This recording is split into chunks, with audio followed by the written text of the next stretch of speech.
Oke. Oke, kita kembali pada embun pagi. Walaupun sudah jam 2, tetap merasa pagi kalau ada dalam Tuhan. Saat ini saya mau berbicara tentang Matius 1, yaitu tentang silsilah Tuhan Yesus Kristus. Kenapa dikatakan silsilah Tuhan Yesus Kristus? Padahal Yesus itu lahir sudah dinubuatkan baik Mika, baik Yesaya. Artinya Yesus itu lahir itu harus punya silsilah supaya manusia itu bisa memahami dengan logika. Sebab banyak orang katakan, bahkan agama lain katakan bahwa kenapa kamu punya Tuhan ada Bapa, ada Mama. Nah, ini gambarannya Tuhan Yesus di situ supaya orang bisa mengilhami bahwa Tuhan Yesus itu bukan dari lahir dari Abraham, dari Ishak, dari Yakub, dari beberapa hamba Tuhan yang dikatakan dari silsilah Tuhan Yesus sampai habis itu pasal 1 Matius 1.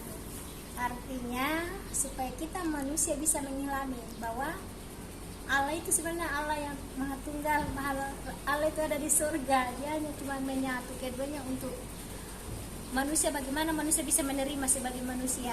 Sebab kalau Tuhan datang kan orang kaget, sedangkan dia perlihatkan dirinya pada Petrus itu berjalan di atas air, orang kira hantu.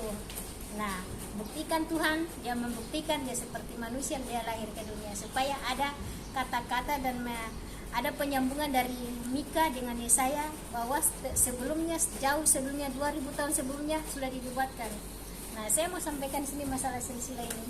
Kenapa di situ semua nama-nama para nabi-nabi dari Adam sampai keturunan Daud itu ada semua. Karena apa? Kita sebagai manusia bisa menyimak ke sana. Orang-orang ini yang ada tulisan nama-nama itu dari atas itu adalah orang-orang yang diberkati Tuhan, yang Tuhan pakai di dalam dunia pada masanya dan waktunya. Supaya sampai generasi kita ini, kenapa orang itu walaupun keadaan kondisinya seperti gitu-gitu, tapi dia silsilah dari Tuhan Yesus, dari keturunannya, orang tuanya sudah dipanggil, dipilih Tuhan, tetap menjadi orang-orang yang terpilih. Itu gambaran Tuhan. Sebab gambaran Tuhan memberikan silsilah-silsilah keturunan orang-orang yang sudah dipakai yang luar biasa, itu menyatu pada kita.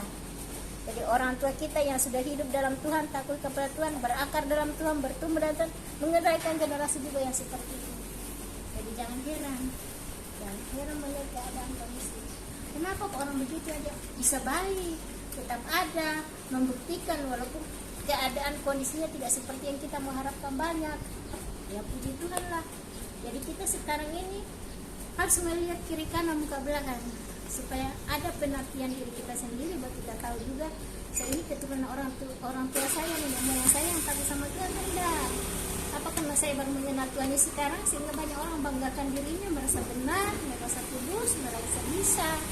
Tapi kalau kita melihat koreksi dari awal orang tua kita, nenek kita, seperti ada satu contoh di dalam suratan Rasul Paulus tentang Titus ya, bahwa dia untuk mengenal Tuhan itu bukan lewat pelayan Rasul Paulus ada sebagai anak buahnya, tapi yang utama dari neneknya, dari mamanya. Ya itu yang saya kombinasikan dalam cerita silsilah Tuhan Yesus, supaya lewat kita kehidupan kita. Kalau mau bercerita lawan Yesus jauh, Yesus itu Allah yang Maha Kuasa. Tetapi kenapa orang paparkan nama-nama situ dari anak ini, dari anak ini, dari anak ini? Ya oke, Tuhan berkati.